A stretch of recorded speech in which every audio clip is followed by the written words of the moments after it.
It's good to be here. Gee whiz. It's beautiful. And I'm enjoying it. And we got the cat coming. And what happened to the little dog?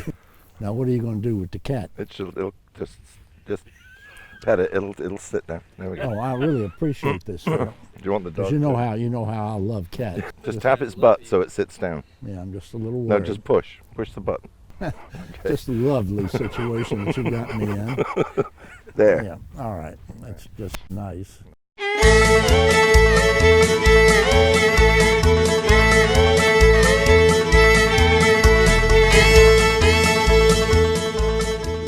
Say hello to all your viewers and fans.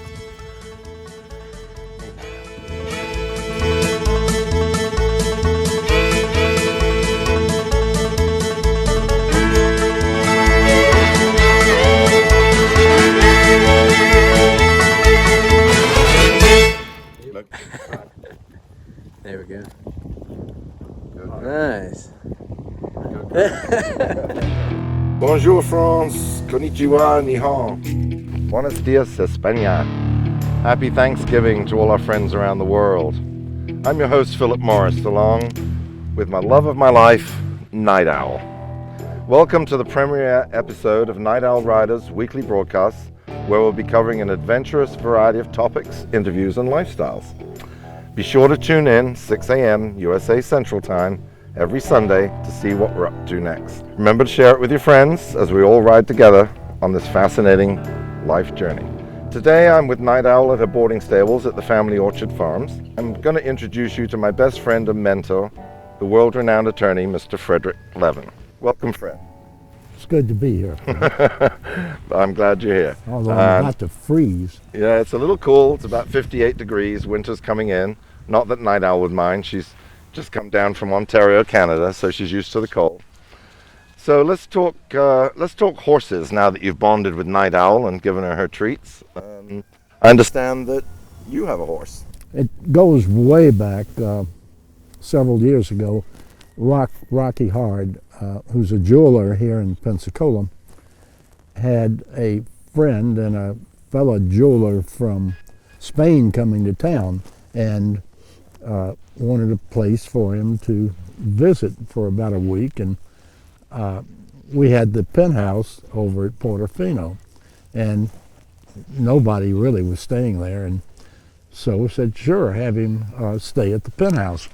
And anyhow, he came, and the penthouse is gorgeous, and spent a week there, and I never thought anything about it. And then I guess, maybe a year or so later, you and I were invited to go to Spain. Let me touch on that segment for just a minute, right. Fred. Jaime and Mercedes Moreno, who own Los Arcos estate near El Escariol in the vicinity of Madrid, they're breeders and trainers of the Andalusian purebred Spanish horses. Jaime is also an internationally renowned and award-winning jeweler. We were there as Dame Maria Davis, who's our honorary vice consul to Spain for Pensacola, together with her son, the Granaderos Lipo, and Dr. Diane Buck, who was University of West Florida professor of Spanish culture, had organized a delegation at the same time that the colt was to be named and handed over to you. All right, and so really I was just going for the fun of being in Spain. So you and I ended up, I guess we were in Madrid, is that right? We were in Madrid, and then we went to Los Arcos, which is near Escariol, where all the royalty are buried. Yeah. That's where Jaime and Mercedes stud farm is, which is the Los Arcos. We ended up going to their farm where they had these gorgeous horses, and I guess in return for us allowing him to stay at the penthouse, he had this horse that had just been born and named it for me. And the horses danced. I mean, the whole thing was just unbelievable. Well, first, let me tell our viewers about Andalusian horses. They're known as the horse of kings, or the horses of nobility, also known as war horses. They're strong, they're bright, they're intelligent. And as of 2010, worldwide, there's about 155,000 of them registered, 70,000 of which are registered in the United States. But they're a relatively rare breed and definitely a new introduction into the United States of America, since export was only allowed since 1960. So the fact that a colt was born at Los Arcos and Jaime and Mercedes Moreno wanted to register it in the International Registry under the name of Frederick G. Levin is a considerable honor. This is what they presented you with, Fred, when we were there with that wonderful party that they threw for us, which is the official registration and a photo of the colt at the time. And it reads here, in the godparent given by Frederick G. Levin to the foal born on the 28th of February 2015 in the state of Los Arcos, inscribed in the book of genealogy of Spanish purebred horses with the name Frederick G. Levin. San Lorenzo de El Escorial, 24th of June 2015, branded and signed Jaime Moreno. So this is quite an honor. Now, the colt is now 3.5 years old, has been through some training, but they take about 7 years to do what you're referring to, which is the dressage and like they dance and they. Is that what you were about to tell us? Did you, do you have any video of the? There's going to be video playing in the same clip as we talk. So yes. Of course, it's not ready for the dressage yet. It's close, but it's getting there. But anyhow, it's a gorgeous horse, and I do feel honored to have the horse, and as soon as possible, I'd love to go back to Spain and be able to see the horse in real life. I think we should make that a trip in the year 2020, next year. All right, well that'd be It'd great. be midway through the training. Now, we have to move on to another segment here of our trip to Madrid, because it turned out to be very fascinating, thanks to Maria Davis, of course. But we met somebody extraordinary. We met the Countess. Yes, the most excellent Dowager Countess de Romanones. And tell us a little bit about her, Fred. Well, we again had no idea all of this was going to take place, and so we went to an event. I think it was like it was a luncheon at the Madrid casino. And all of a sudden, they introduced us to this, still beautiful at the age of 90, or maybe even older than that. And she told a story that in the 1940s, actually World War II, that she went to a party in New York City. And at the party, she had two brothers that were fighting for the United States in World War II, and she had mentioned at the party that she would like to participate in the armed forces of the United States. Never thinking beyond that, of course. I believe she was a model at the time in New York. And gorgeous. They asked her if she would like to go to Spain as part of the OSI, and she agreed to do it. Anyhow, she goes to Spain, and she tells the story of, I can't remember the hotel. It was the Palace Hotel, where actually we took her to brunch. And actually it was a Sunday brunch with the Lisbon Opera performing during our brunch. Anyhow, she told the story, which I thought was very interesting, because she was a spy for the United States. And she said at the hotel, she said over on one side were the Japanese, over on another side were the Germans, and then there were the United States. She was getting information and sending it back to the United States. During this time, she meets this gentleman who happened to be the richest man in Spain, ends up marrying him, and so she became the Countess. There are so many stories about this and books written about this. And she was on the cover of Harper's. Vogue. I thought. She was on Vogue. She was also named Best Dressed Woman by Harper's in 1962. And she used to hang out with the Windsors, and she had a big estate, or they had a big estate called Pascualete, which is a finca in southern Spain, which her children now operate, and actually are producing cheeses which are winning gold medals throughout the world. But she used to do the hunting parties and take the Windsors, and who were the other ones, friend? Oh God, some of the most fantastic celebrities, especially the Hollywood people, would come visit. We could spend hours, which you and I did spend with her. Yeah, she was a Just charming telling- lady. She wrote a few books. One is The Spy Wore Red. This is probably her most famous book, which started it. It's a fascinating book. Then she went on to do The Spy Went Dancing, and How I Recruited the Duchess of Windsor. Also a fascinating read. I have in my hand here actually I think the only edition that she handed me. It's the Condesa de Romanones. It's El Fin d'un Era, the end of an era. And Fred, you'll recognize who's on the cover. Well, that's the Countess, and she. That's with her husband, and there's many others in that.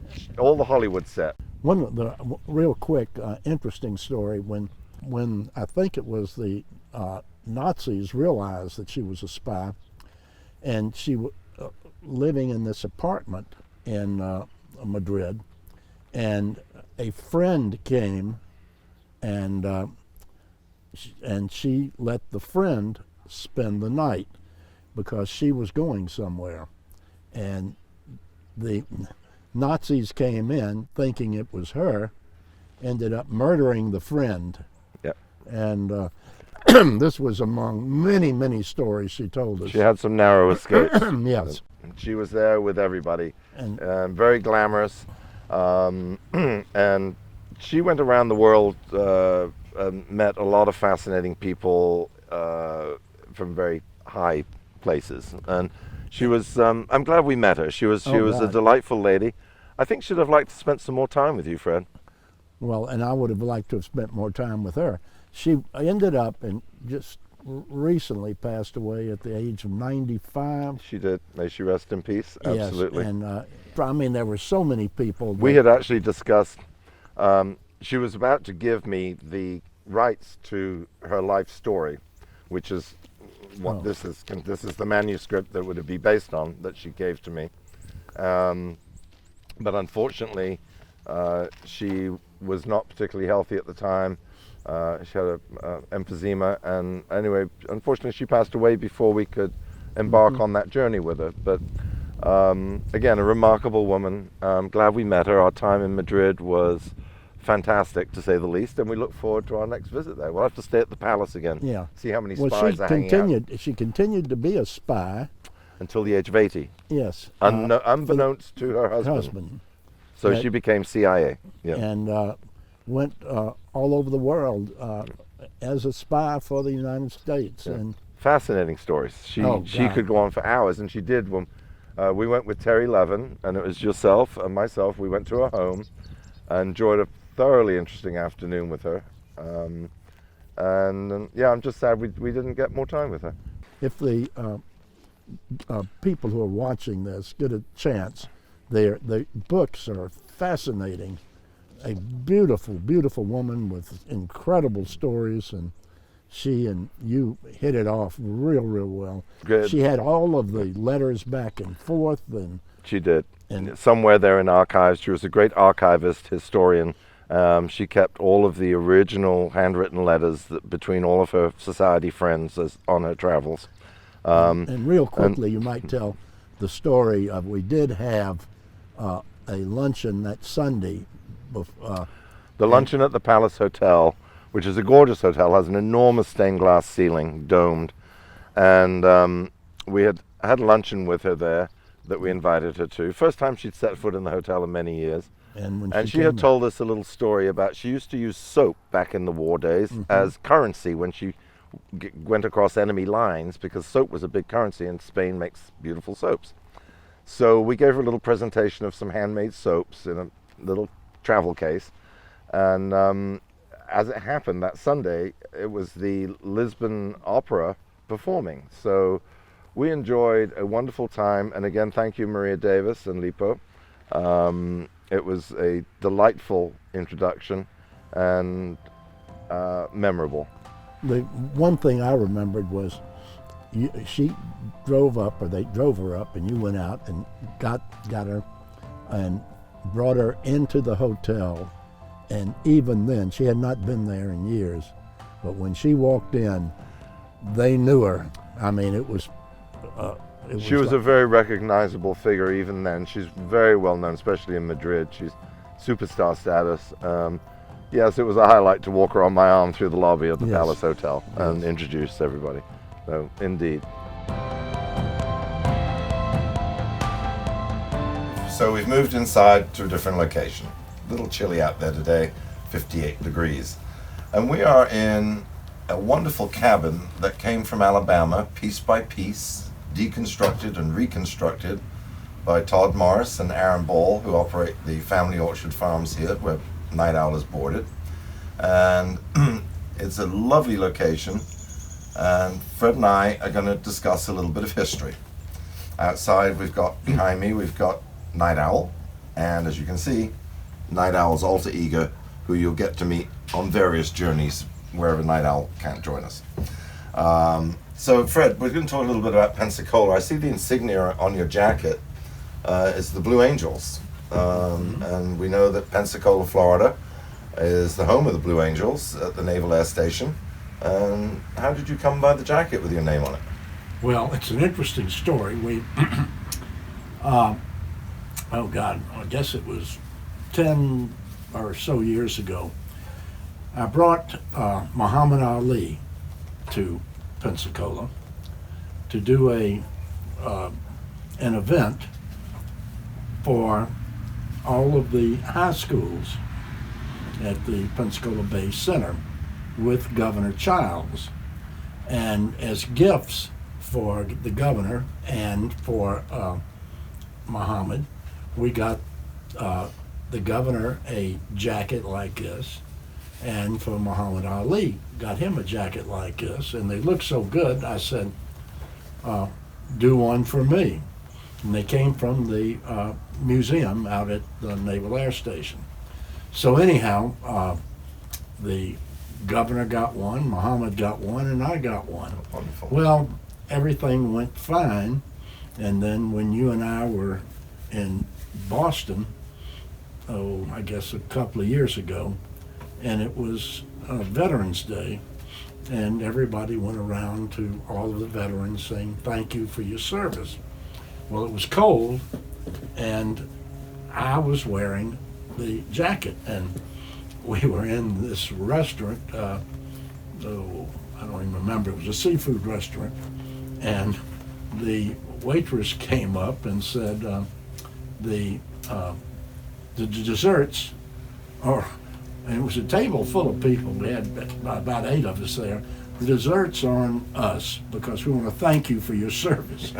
And I didn't know what in the world to say, but I explained to her that I couldn't accept the. You paid for the desserts, I remember. For the desserts. And I remember another instance, Fred, you had that jacket on. We were in. Well, we were leaving, and they're saying it was actually the same time, and we're leaving the Boston area, and this guy with, I remember him having a Navy hat on, and he kept looking at me, and he knew that at my age that I was not a Blue Angel. And he kept walking by and looking at me, and I told you, I said, this is it. I'm not wearing this thing anymore because it was embarrassing. I mean, you know, when you look at it, it's got the Blue Angel insignia and your name. my name on it, Yeah. and so the guy thought I was. It's nice to see you wearing again. I do remember cold. We were last year when we were in Beijing. You put it on because we were going to go to the Great Wall of China. Yes. And we were walking through Tiananmen Square, and a young Chinese man came up like in your face and stared at the emblem, trying to figure out who you were or if you were one of the angels. But he stared at you for a solid minute intrigued with the. Well, it was So a that good thing- jacket is been around. It's also well, it was a good thing we weren't in Japan, and I was wearing That's this. true. We did go to Hiroshima, which. Well, yeah. Japan and Yeah, the in Navy, general, and yeah. it could have been a problem. Yeah. Tell me a little bit about the museum, Fred, because you've been a integral part of some of that. So.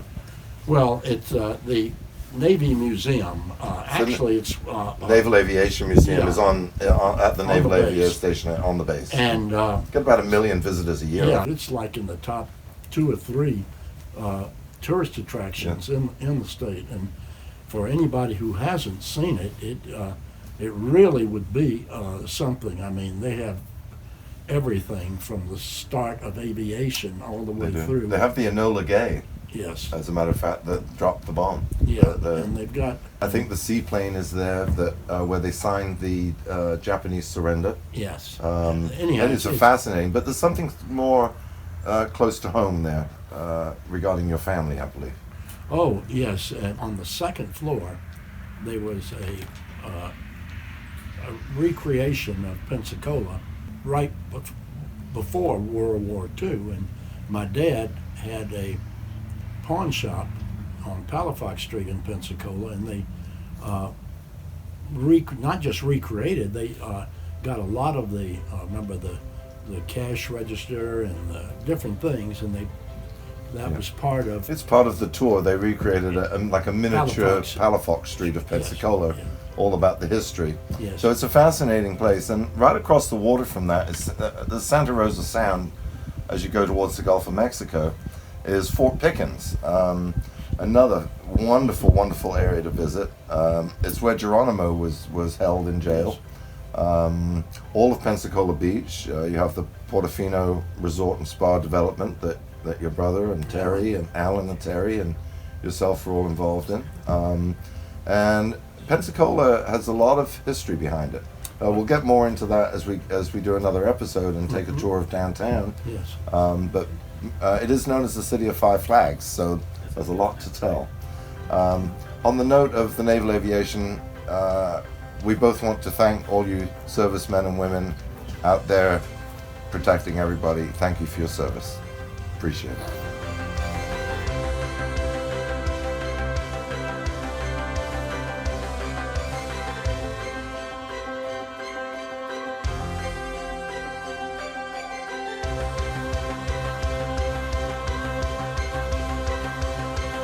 Thank you, Fred Levin.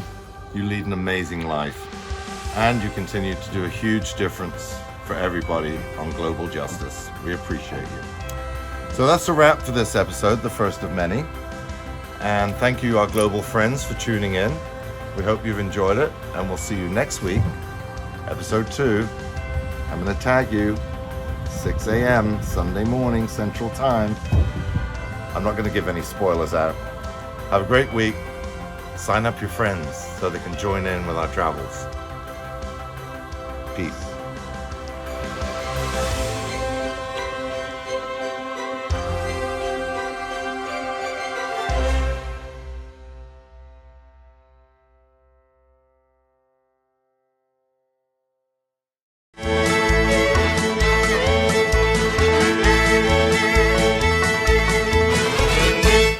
Look at this. Look, shaved home ham, bacon, pulled pork, cheese, and that sauce is off the chain. Is this your birthday? It's your birthday.